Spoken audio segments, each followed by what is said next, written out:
What's up, creators? Happy New Year! This is a brand new episode and the first one of the year for the Web3 Creators Podcast.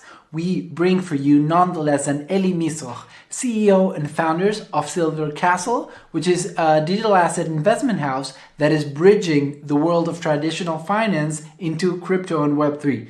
So if you want an insight and some alpha regarding how hedge funds and asset managers that are actually doing well and not imploding like Alameda and FTX, you definitely want to tune into this episode. So stay tuned, stay till the end, see you inside. You're listening to the Web3 Creators Podcast, where we speak to the brightest minds and builders in crypto, DeFi, NFTs, and the metaverse. Our goal is to give you the absolute best tools for building a thriving business in the Web3 space. Now, here's your host, Hernan Arber. Let's start creating. Hello, creators! Welcome to the Web3 Creators Podcast. I'm super excited. This is the first episode of the year, and I have none other than Eli Mizroch from Silver Castle with me here in the podcast. We're going to speak about hedge funds and crypto and his predictions for today. But first and foremost, Eli, how are you? Good. Really happy to be here on this episode. Happy New Year to everybody. Yes, Happy New Year indeed. It's a pleasure to have you here, Eli. And we must start with a shout out to Itzik Yeshua. He made the connection with us. You know, it's thanks to him that we're here together today. Absolutely. So a shout out to Itzik. Eli, tell us about you. What brings you here? What is? Tell us a bit about you before Silver Castle. How do you go? Well, I've been in crypto for almost 6 years, since like 2017. And, because we're in this world, we know that a year in crypto, it's like in dog years, right? So I've been at it for I think 30 years already. That's at least what it feels like. Yeah, exactly. I'm, I think, a little bit different to most of the people you'll see in crypto and blockchain and Web3. I've had a very traditional, I would say, career. I started off as a consultant. I worked at McKinsey & Company. And then when I came to live in Israel, I worked at Israel's largest bank, Bank Hapoalim. I quickly made it to be the head of marketing and business development for the entire group of Israel's largest bank. I then felt that I needed a change, went over to telecoms and was the deputy CEO of Israel's biggest telecom operator, which is Bezeq, and did that for a while. Then I decided I need another change, so I went back to my internet right now is running on Bezeq, so there you go. And then after another stint in consulting, running Israel's largest consulting firm, I decided that I wanted some retail experience. I went and managed Israel's third largest fashion retailer and did some interesting stuff there and heralded in the e-commerce era for them and for most of the Israeli e-commerce market. And when I left that, I decided I want to come back to finance, which I think is my first love. And looked around at about the end of 2016, beginning of 2017, and said to myself, what's the next thing in finance? Where I don't want to go back to a bank or to an insurance company. I said, what's the next thing in finance? And stumbled on almost by accident on crypto and blockchain, fell completely down the rabbit hole. Didn't see anything for months, trying to figure out what's going on here. Was completely absorbed and completely hooked. And since then I've been, I've dedicated all my energy, time, and a lot of my money into building the space out in Israel. So you're in the space, you're into this rabbit hole, you're into crypto, digging in, and then what sparks the idea behind Silver Castle? What is Silver Castle?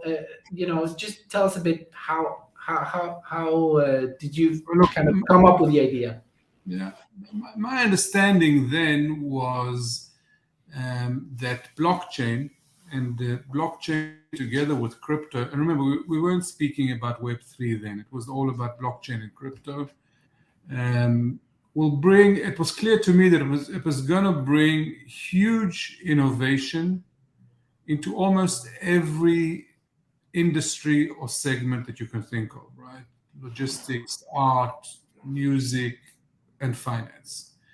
And I saw this, and by the way, I'm one of the people that doesn't do a disconnect between crypto and blockchain. We can talk about this if you want, but crypto doesn't exist without blockchain, but I also think that blockchains don't exist without crypto. That's my personal view on it. And for me, it was very, very clear that it's going to bring a lot of innovation also to the world of finance. And this is what really, really caught me. The next step in my thinking was, look, I'm a finance guy at heart. I know a lot of finance people around the world, and I know that a lot of them have an attraction to this, or even if we manage to explain it to them in their terms and in their language, they'll see what I'm seeing and they'll love it and get interested by it as well. And decided, or at least I saw, that there is a lack of people with the ability to become specialized in this and understand how to invest in crypto, do it safely, efficiently, and so on and so forth. There's a lack of people that can do that and at the same time speak the traditional finance language of the banks and the insurance companies and the big financial institutions around the world, and saw myself in a unique position to do this. And this is the main idea behind Silver Castle. If you take a step out for a minute from our world and you look at finance as a whole, and you look at what we call sophisticated money, right, which is the institutional money and the large family offices money and so on, whenever they invest in something, it doesn't matter what they invest in, be it real estate or commodities or whatever, they usually do it through specialized companies or funds. And we wanted to be, and we still do, want to be the leading specialized company to allow exposure to this entire world of blockchain, crypto, Web3, whatever you want to call it, to the traditional financial markets. And that's what we're all about. And is that kind of your founding principle? You say, listen, we want to be the leading bridge from traditional finance into crypto, and that's what it led you to build Silver Castle? Yeah, exactly. To do that, you need a bunch of things that that need to be part of your DNA. One is you need to understand crypto and blockchain and stuff like that. So we do. The second thing you need to do is you have to build yourself at what we call institutional grade. You have to be good enough, regulated enough, with decent corporate governance and very, very high respect for other people's money and business ethics, and run your operations squeaky clean so that these institutionals will put money through you and gain the exposure through you. So those are the two things that you need to be able to do. And they're really, really tough. You have a lot of people in this world, in our crypto and blockchain world, that maybe know the first part of it, right? They understand blockchain and crypto and how it works. But the whole other part of that equation of being suitable and at a high enough grade for serious money to get the exposure through you, there are very, very few players around the world that do this. And maybe as a last thought on this, to emphasize this point, we took the step of becoming a publicly listed company on the Tel Aviv Stock Exchange. We're the only crypto asset manager on the Tel Aviv Stock Exchange, and one of the few worldwide that are publicly listed. And this is you cannot achieve this if you haven't worked 5 years the company's running, if you haven't worked at a completely squeaky clean, highly regulated, huge corporate governance and business ethics DNA. Without that, we wouldn't have managed to, because we wouldn't have gotten all the approvals from the Israeli Securities Authority and the stock exchange and so on. So everybody's been, through all the regulators have looked at us deeply, and in the end gave us, a big green V and said, you're good enough to be listed on the stock exchange. And that's where we are. I think that emphasizes what we've built here over the last 5 years. No, that's a huge accomplishment, and I know that Thank you. Israeli regulations are not friendlier to crypto than some of the most tough regulations. So Yeah. that's a huge feat. But Eli, I have to ask you, how does a hedge fund work, right? And would you define Silver Castle more of an asset manager hedge fund or an investment company? How would you define Silver Castle and let us in a bit the inner works and how does it operate? All right. Well, we'll try to do it not too technically, so we don't bore your listeners and your. No. I think it's very interesting to understand the inner works and to understand how this world operates. If you guys are you like partners with other hedge funds? Are you like sworn enemies? Are you out competing other? I think that's super interesting to all audiences. Cool. I don't have any sworn enemies that I can tell you off the bat. I like everybody. Well, apparently, you didn't have money on FTX. That's right. Maybe if I did, then I would have answered it differently. I think let's look at Silver Castle from above. Silver Castle is what we call an investment house. All right. So what do investment houses do? Investment houses manufacture and market financial services and products to investors, right? And we charge fees and spreads on those services and products, and that's how we make our living. That's an investment house, and you have some famous names like this. You have BlackRock and Fidelity, and you have banks that also have investment vehicles within them, and so on and so forth. But that's what we are, right? Part of those products and services that we have created and market are our hedge funds, and this is actually where we started. So you're right in focusing on that. Our first product, or our first suite of products, was our hedge funds, and we currently have 2 hedge funds that trade in crypto, right? So if you're an investor, let's say you're this really, really rich guy, like I know you are, and you want to gain exposure to a bunch of different investment vehicles, and you caught an eye, and you say, I want to invest in crypto. I see people are making huge returns. It looks like an interesting thing. It looks innovative. I want to get into it. Then one of the ways you can get into it is you can go and buy your crypto on your own. But we know that this is difficult, and you have to learn about it, and you have to set up a wallet, and it's risky, and somebody could hack it, and so on and so forth. So what we've seen is that for a lot of potential investors, the hassle and perceived risk of investing directly into crypto has become a huge obstacle. So what we've done is we've built a bunch of products.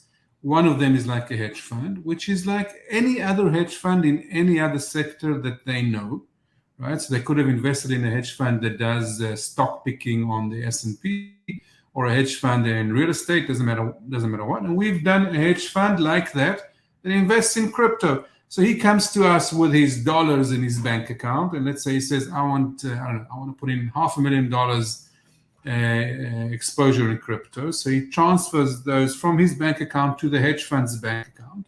And from there, we take it from there, and we manage it for him, and we buy the crypto, and we do it very, very safely. And we have Lloyd's insurance against theft of the crypto, and everything is fully regulated, and everything is done in the States and in England. And it's very, very easy for them to digest, right? Because it looks and feels very similar to any other hedge fund that he knows. So that's where it fits in within the picture of Silver Castle. Now, what do the hedge funds actually do? We try to give our investors outstanding returns, right? They want to make money off the money that they've put in with us. But we trade only in digital assets and crypto, right? So we won't buy real estate or debt or something like that. We'll do only crypto. And we have a bunch of strategies that we develop here. We have our R&D team that daily are thinking about new strategies or maximizing the existing strategies that we have. And the way it works, that everybody that gets into the hedge fund, it becomes like a pool of money. right? And we trade with that pool of money. So sometimes we'll think that Bitcoin will go up and we'll buy Bitcoin. Sometimes we think that that Ethereum will go up higher than Bitcoin, faster than Bitcoin. So we'll buy Ethereum and short Bitcoin. We do a bunch of things that we think will help us maximize returns trading on crypto. We limit ourselves to pretty much the top 10 coins, because anything past the top 10 coins, there is not enough liquidity in the market for me to feel safe and secure in trading them and being able to get out of my positions. And that's what we do. And our hedge funds, have been doing really, really well. We measure ourselves both in terms of in the returns in dollars and in the returns in Bitcoin. I can't get into the numbers on this sort of platform because of various legal aspects, but I can tell you that, it's been given outstanding returns, both in terms of dollars and Bitcoin. So anybody that's come into our hedge funds has grown his Bitcoin stack. Exactly. He's grown his Bitcoin.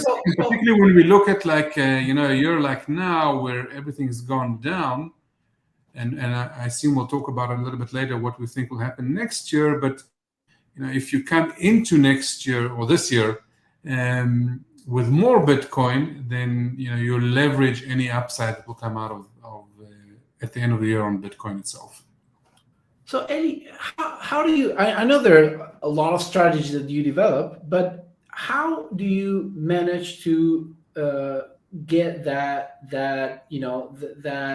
edge on the market? Because I know there's, for example, the best, most well-known example right now is how Sam Bankman-Fried started with the kimchi premium, doing the arbitrage of the Bitcoin in the United States and Korea. But how do you kind of develop a consistent strategy that gives you that edge in the market?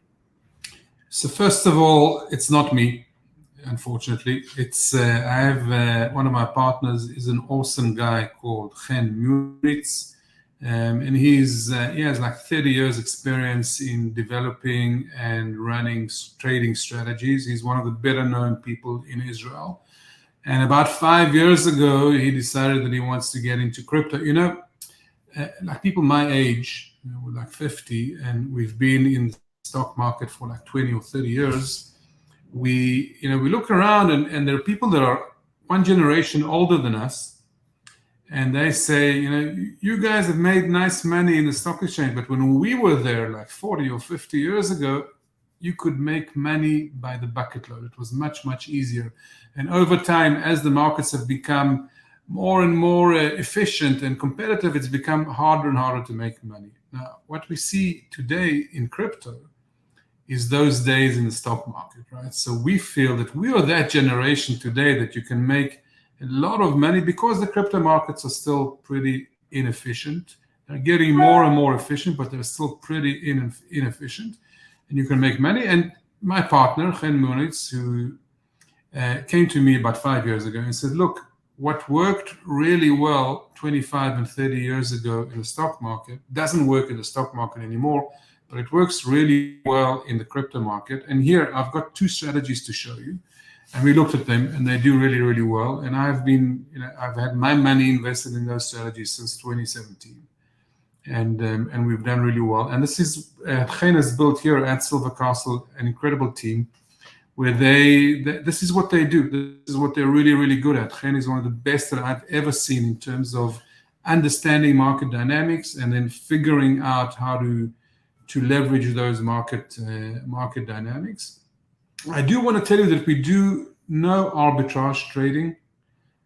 We don't think that arbitrage trading is really sustainable forever. You need to always find different arbitrages. And I'll tell you another thing. I think that because a lot of the data, the financial data and the trades that you see on the various stock exchanges around the world, because the biggest crypto exchanges around the world are unregulated, a lot of the data is in our view unreliable, and it's difficult to make a lot of money for a long time of arbitrage. So we have strategies that are not dependent on arbitrage. It's also odd, you all run by bots, right? So it's you have to outrun the bots, and it becomes a matter of kind of once you have a lot of bots in there, then those arbitrage opportunities just dwindle down. So we don't do that, and our strategies also are not dependent on what anybody else does. So I don't see myself competing on positions with other hedge funds, right? Okay. We don't try to outrun the bots of other funds or market makers or whatever it is. We look at the market in our unique way. We have a bunch of algorithms that we run. They give us signals. We decide what to do on those signals. A lot of our trades are automatic. Some of our trades and strategies are not automatic. We have some underlying strategies that have literally been running since 2018 and are still very, very effective today. Obviously, we tweak them, as we progress and we get smarter and better, and we have better data and we have a better track record. And this is what Chen and his team do, and they've done it and continue to do it in a really impressive way. And this is our secret sauce.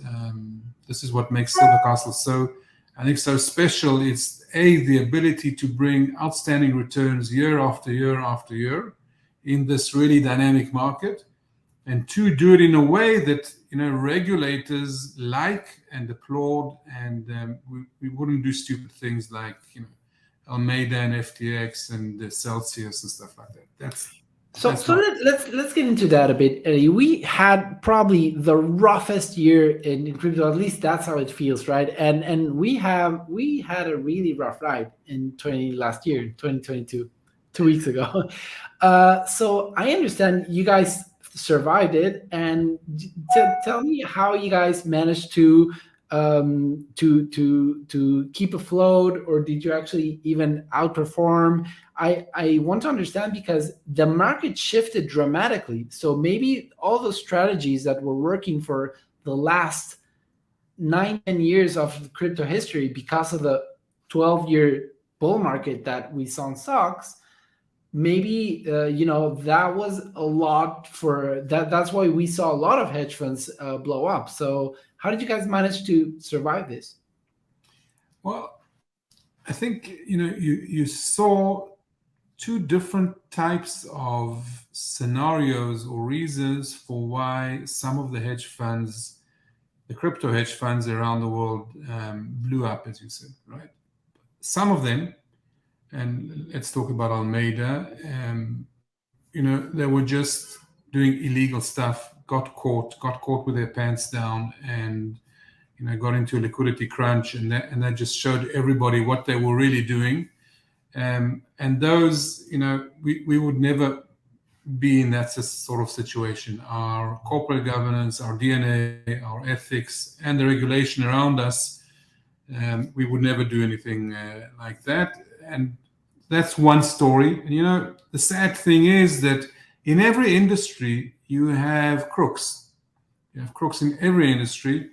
And it's become almost a fashion to beat on the crypto industry and give the examples of the crooks in the crypto industry as this is what's wrong with crypto. But, not everybody in crypto is a crook.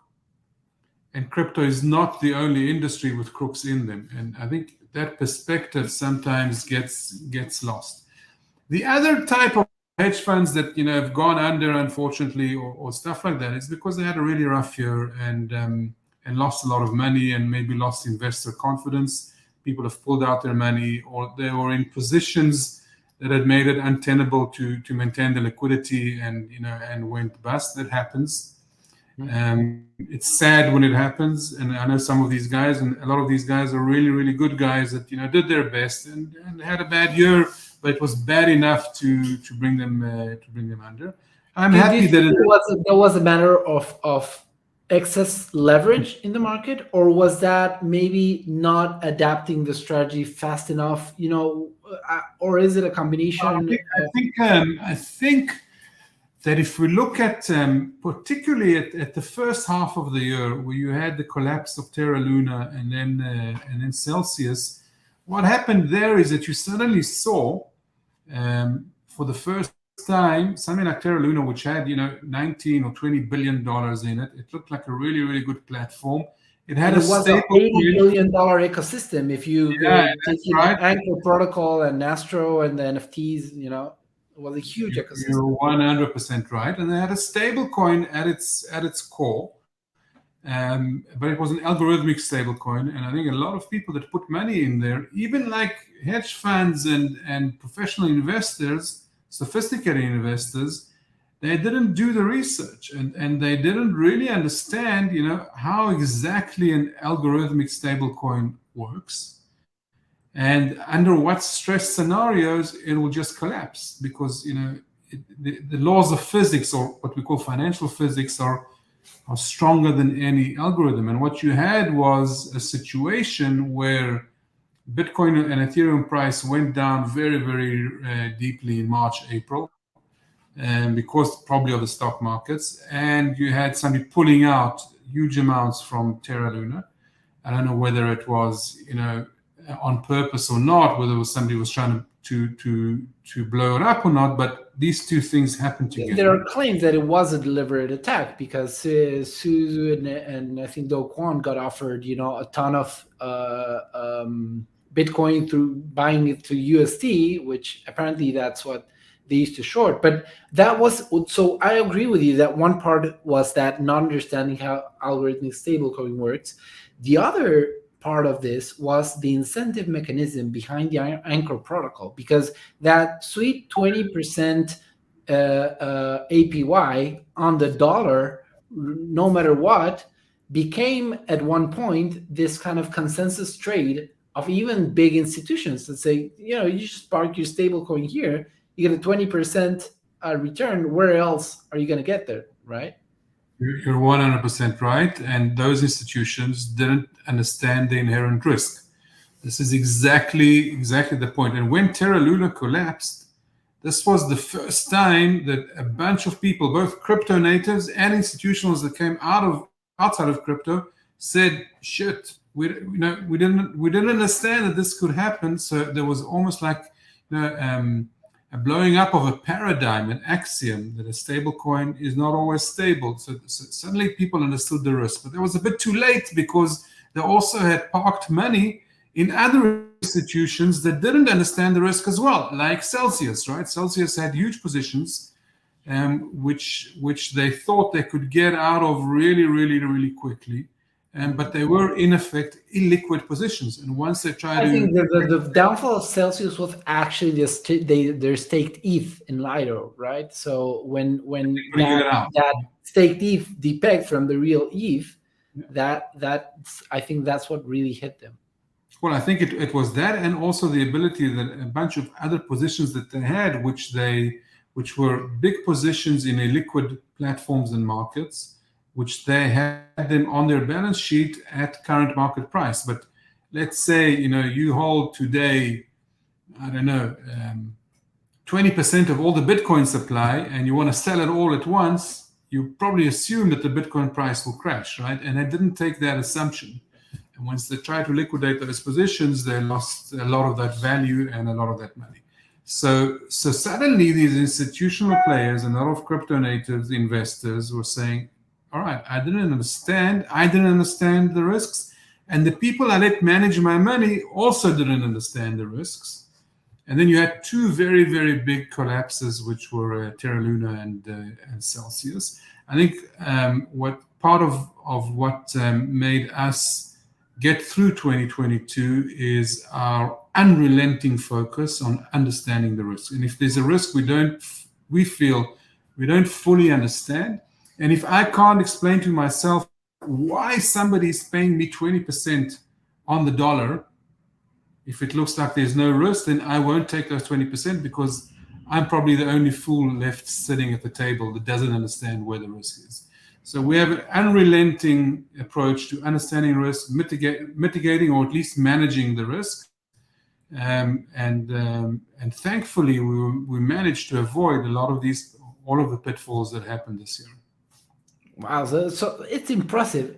So you didn't get caught up, not in Luna, nor Celsius, not any yield-bearing platform, which most of them blew up like BlockFi, and also not FTX. So were you like almost stay, like clean slated, or did you also, kind of try to at least get out of the market in time, which I think that was the ultimate, winner for 2022, being in cash, basically.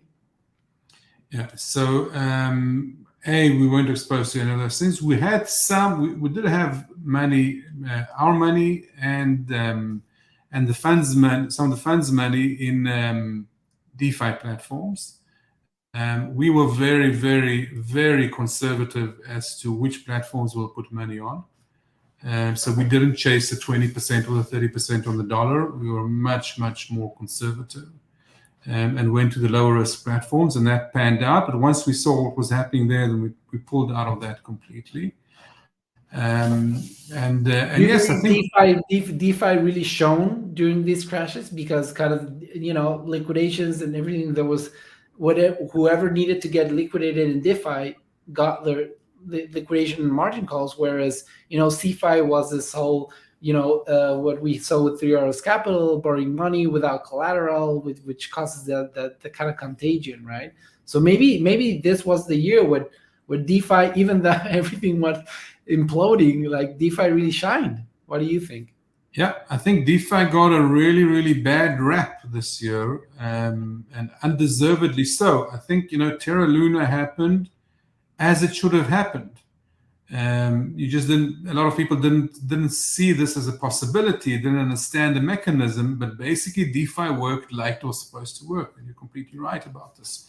Mm-hmm. I think DeFi will make a huge comeback. I think part of at least my personal view. Part of what the changes that will happen to DeFi is that the inherent workings of every platform and every contract will be much more visible, I think, and there'll be a lot of money and energy spent on explaining the smart contract and auditing them better. I think you'll have even ratings that are much more easily accessible and understood. And I think that's what was lacking, together with at least some semblance of regulation, or at least part of that DeFi market to be regulated, to give another level of confidence to investors. But yeah, I think DeFi is one of the big, discoveries for the financial markets over the last 2 or 3 years. And when you take away the noise and a lot of the bad rap, then fundamentally there is an undeniable, exceptional level of financial innovation that has been brought to the finance market over the last couple of years, and I have no doubt that it will come back and be really, really strong. I'm confident too. So now that we touched on that, I understand you're bullish on the outlook for DeFi. What else are your kind of 2023 predictions? What are you looking at? What are you interested in the Web3 space? I think that I'll probably start to look at that from an overall view of the market. All right, if you again step back a bit and look at Bitcoin over 10 years, you could look more, but let's say look over 10 years. What you notice really, really, really immediately is that Bitcoin, doesn't matter what is happening in the capital markets, Bitcoin has a 4-year cycle. And this 4-year cycle happens for a reason. It happens for a reason because of the halvening, right? Every 4 years, we have this event built in where the reward that miners get for doing what they do in mining Bitcoin gets cut in half. And that happens every 4 years. And therefore, we have a 4-yearly cycle for Bitcoin. And what do we see in that 4-yearly cycle? We see 3 years of exceptional growth where Bitcoin beats every other asset class by far, not by 2 or 5%, but by multiples. And then you have 1 year where Bitcoin falls and it beats all the other asset classes in being the worst asset class. The downside. Yeah, fundamentally, right? So if we look at the 3 cycles the last 3 cycles, Bitcoin fell 70% and then fell. And then it went up from $3,000 to $20,000. It fell down again. It went up from $3,000 after it fell from $20,000 to $67,000. And now it's dropped again by 80% from its peak.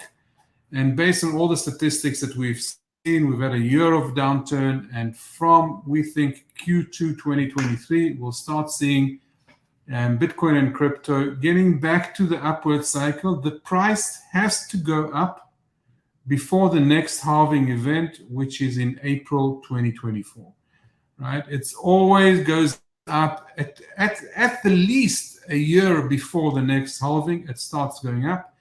And based on our calculations, it has to reach by the next halving, which again is April 2024, something like anywhere between $35,000 to $50,000 per Bitcoin. It's got to do that. Otherwise, the miners go out of business. The miners are the strongest force in Bitcoin and in crypto, and they have a huge impact on where the price is over time. And for us, it's clear that this is what's going to happen. I hear a lot of people saying, yeah, but the last three cycles all had this unbelievable bull run in the capital markets and zero interest rates, and suddenly there's an alternative, right? I mean, you can go to your bank today and deposit dollars for a year and get 6 or 7%. So why would anybody invest in crypto? And to that, I would say two things. One is, I think the Bitcoin cycle is irrespective of the capital markets and the interest rates, and because of the dynamic that I explained before. But on top of that, I think that investors, whether they're new to crypto or have been in crypto for a long time, have joined crypto for a number of reasons, be it drawn to the innovation, be it drawn to the sense of freedom that allows them, be it they're drawn to the exceptional returns that this asset class has done. But almost none of them, came to crypto to seek the 5 or 6 or 7% return on their dollar, right? They looked for different reasons. They liked it. They liked the idealism behind it. They liked the returns, and the returns are hundreds of percent, not tens of percent. And financial sovereignty, right? Like absolutely independence. Yeah, exactly. So I think that that maybe really at the edges of this, at the margins, we might have some investors that say, all right, I won't go into crypto because I can get 7% on my dollars on my bank account. But I think that's really marginal. I think that it doesn't really impact the attractiveness of the crypto market. And I think that once we see the market gaining steam again and prices going up, unfortunately, a lot of people have really, really, really short memories. We know this, right? You said that you think that 2022 is the toughest year we've had in crypto, but I was here in 2018, and I think 2022 is no tougher than 2018. It really isn't. And I did an interesting exercise, and I looked at all the headlines from 2018 and the headlines from 2022 in the popular press about crypto. And if I put them up on the screen now, you wouldn't be able to tell the difference what came from 2018 and what came from 2022. In both years, the popular press is speaking about crypto's dead, Bitcoin's dead. It's a scheme, it's a Ponzi, whatever it is. I think there is a fundamental difference between the last bear market and this one, which is the last bear market, if you remember, that was the fall of the ICOs. And that was really, there was a real fundamental question, like, is there something here? Or was it already really smoke and mirrors? Whereas I think this bear market, I think it is clear that this technology is here to stay. The use cases that were displaced through NFTs, digital ownership, DeFi, and other possibilities are now evidently here to stay. Now, the question is, whether it was maybe, a proper value, which is different from saying, is this even a real application or a real world use case, right? Yeah, but I think that I think you're right, but the two of us currently are preaching to the choir, right? But the outside community and the popular business press doesn't see any difference between what's happening now and what happened in 2018. And they don't make a difference between crypto and FTX and the centralized exchanges. So we're on the same page here. But now that we're getting into this, Eli, I went through some interviews you did with Israeli outlets, right? And one of the things you mentioned that you aspire to be with Silver Castle, going back to Silver Castle, is you aspire to be the Goldman Sachs for crypto, right? Whereas that is a good thing maybe to illustrate to people outside our bubble of what you're trying to build with Silver Castle. Here within our Web3 space, Goldman Sachs is maybe seen as this kind of evil empire, right? So how do you reconcile that, and what makes Goldman Sachs kind of be something like your North Star? Why would you say that Goldman Sachs is an evil empire?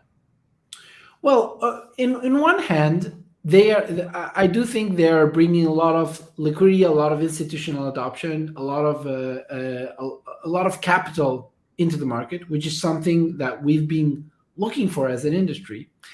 And at the same time, it's clear that they're not here to just be a good player. They come in like to really dominate, and we've seen this what they seemingly are doing with Circle and USDC. We see this trend that they want to really come in to completely dominate, which tends to have a fine line between what is to promote, support, build, grow, and contribute to the ecosystem, and what is to enter into some predatory techniques of overtaking the whole stablecoin market, overtaking the whole liquidity space. So what do you think? What do you think the role is? Yeah, I understand. I understand what you're saying. I think within any discussion on Web3, there's obviously this huge battle, let's call it, between decentralization, power to the people, the creators, who owns it, and who runs it, and is it do we democratize it or not, as opposed to these big players that want to control it and want to take a big chunk of it, and even on the basic level of Facebook Meta, should they be building the metaverse and get a foothold on it or not? And I completely understand this battle. And my personal ambition and wish is that we will finally get an internet that is democratized and not controlled.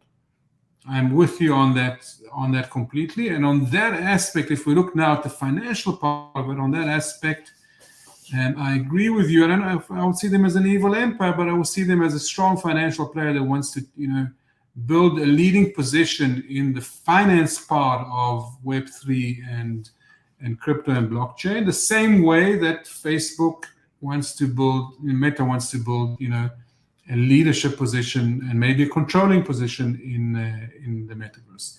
That's not the part that we were looking at, that, when we say we aspire to be like the Goldman Sachs of crypto. What are we looking at? Goldman Sachs has been, over its history, look outside of crypto, has also been very, very good at giving investors in all corners of the world, in almost all walks of life, at least in the countries that are banked, the ability to invest and grow their wealth through investments in various different investment vehicles, right? So they have hedge funds and ETFs and managed accounts and current accounts and a lot of opportunities, right? And this brand that they've built, which I think epitomizes the ability of people to go and find good opportunities and make them readily available to a lot of investors that would not be able to find them on their own. This is what we want to model ourselves on. The ability to to draw a lot of investors that would be first time in crypto, are scared of crypto, don't really have the ability or time to really delve deeply and understand it for themselves. Like, I'm not sure that I want to really delve deeply and understand the real estate market in Singapore. I can't really learn everything to the level, the depth that I would need to invest. So I go through specialists. Goldman Sachs and the like, Fidelity and BlackRock, choose a name, have developed this ability to attract people that, have become specialists in their field and give access to really, really good investments. And this is what we want to do. Okay, that explains it pretty well, and it does shift kind of my notion of the mission of Goldman Sachs, right? Seeing from a bit of a different. Yeah, I'm not a spokesman for Goldman Sachs, right? I'm a spokesman for Silver Castle. Yeah, of course. No, but I'm saying I understand now why you would kind of look at them as something to model for Silver Castle versus some of the maybe what people might interpret about their intentions. But so let's shift a bit into what are you looking at? You mentioned that you were only dealing with the most liquid coins on Silver Castle, but we all know that the real opportunities and the edges are on those more broader use cases that haven't been yet fully materialized. So are you also looking at we mentioned the metaverse, and I know you guys have made a interesting acquisition, which I'd love to get into, but metaverse, gaming, DeFi, NFTs, what is your outlook? Are you also focusing on those areas? Yeah. So even this year we spoke about the end of 2020 and beginning of 2021 we were invested in DeFi, and obviously within DeFi you're no longer looking at just the top 10 coins. We looked at platforms and tokens and protocols that were attractive to us, again with a huge emphasis on managing the risks and not just the rewards. And we're hoping that we'll get back into that mode once the market settles and it's clear the direction that it's taking and what the future of DeFi would start to look like. So we're eager to get back into this, and I'm hopeful and confident that it will happen in 2024. The other big area for us, again, apart from what our hedge funds invest in, which are only the top 10 coins, the other, and we'll continue to do that, the other big area for us is everything to do with metaverse and Web3. And here, our specific focus is less as investors and more as a service oriented company. What we've noticed, and we believe that will be really part of the driving force of the evolution of the metaverse, one of the driving forces is the entrance and investment of entities, be they companies or sports clubs or artists or musicians or chefs, doesn't matter what, but entities that have a community in the physical world. Like a brand, like a big brand. And the following, Mm-hmm. and a presence, and try to leverage that with tools and abilities and experiences that you can only do in the digital world based on metaverse. And we're seeing even today, even after the huge downturn that we've seen in the market and in the metaverse and NFT market, we're seeing still a huge amount of interest and willingness and investment we focus on Israel, by Israeli companies and institutions and entities that want to get into this, looking forward and understanding that as the younger generations become more and more a bigger part of their client base, they need to be able to transform part of the experiences that today are only in the physical world to the digital world. There's There's nothing we can do about this. This is the way it's happening, and it's working. And if I look at my two daughters, that are 18 years old, 14 years old, the amount of time that they spent in the digital world, as opposed to how much I spent when I was their age, is it's fundamentally different. Not only that, but a lot of their experiences and their memories are defined and earned in the digital world. And sports clubs and artists and musicians and banks, and doesn't matter who, need to get a handle on this and start developing their strategies and their presence. And this is the acquisition that we made. We acquired a studio that does this. It helps traditional companies and entities gain a foothold in the metaverse. And I'm hoping that we'll be able to disclose some really, really interesting projects that we were working on during 2024.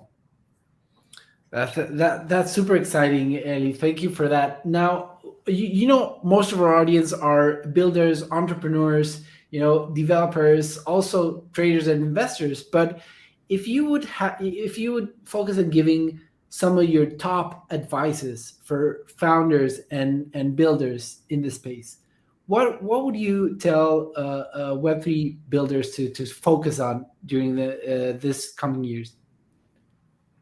Well, I don't see myself as a huge Web3 expert, but I would say that there are a couple of guiding principles that to me seem to make sense. I think first of all, there will be much more emphasis on what we call utility. Right? So when you build something, be it a collection, a project, a protocol, an infrastructure, doesn't matter what, you need to really think about the utility you bring to the end user or holder or collector of whatever you're building. And that goes all the way through right to the bottom to the people that build the layer one and the infrastructures. You need to understand, why am I building this? And what utility will I enable in what I'm building to make it? I think the days where there was no real utility except maybe something really nice in terms of the design are pretty much over. I think art will take that space up completely, and we're seeing more and more artists and musicians getting into the space and figuring out their way forward within that. And I think in either building utility or really robust and unique or definable communities. Without at least one of those two, or better still, both of those two. I think the both are a must, right? So if we have to sum it up, make sure that you're solving a real problem. Right, that's what utility is for, because that's what creates, people coming back and using your platform, that it has a real use case. And building a community, it's essential, right? Today is what makes or breaks the project. Yeah, I agree. And then the last thing I would say is, raise as much money as you can, as early as you can. Don't worry about, having less of a stake in your company or what. Don't be greedy on that, because you never know when the next downturn will come, or when how long it will take for the market to mature and adopt your product. So whatever you can raise as quickly as possible, as much as possible. Well, that's a great advice. It's super direct. So you heard it from Eli directly. Eli, where can we learn more about you, about Silver Castle, about what you guys are building? So we have a website. Come to us at silvercl.com. And if you're Israeli, we're all over the press and network. And if you're interested in gaining financial exposure to this really, really exciting and dynamic field, set up an appointment. Come see us. Itzik is here. We spoke about Itzik Joshua, our director of sales. He's a great guy. He loves to meet people and to chat. So come over, have a cup of coffee with him, and enjoy. And this has been super insightful. I cannot thank you enough for coming, giving us your time and your experience, talking to us about what you've built and what you're looking forward. I end this interview surprisingly in a positive note.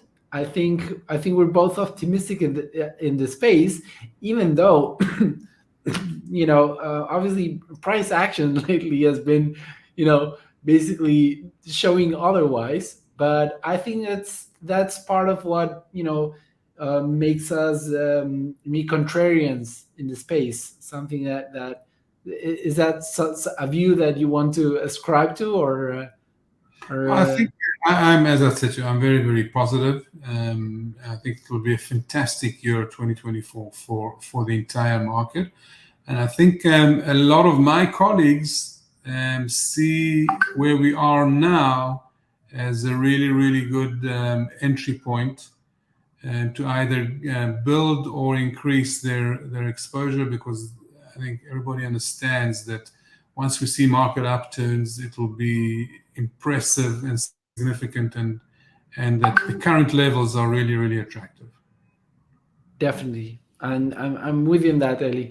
Listen, thank you very much for coming to the podcast, and I'd love to have you again whenever you guys have new. Shout out, say when, and I'll come over. It's been a real pleasure, and really enjoyed speaking with you.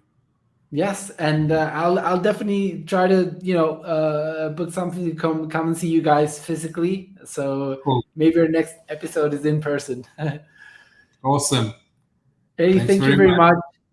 Have a great start of the year for everybody. Thank you very much, Eli.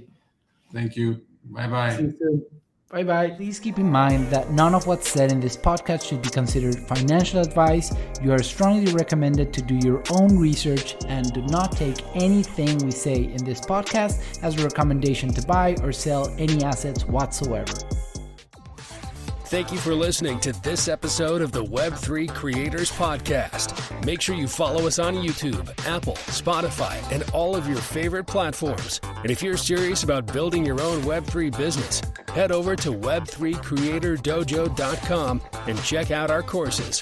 That's Web3CreatorDojo.com. See you soon, creators.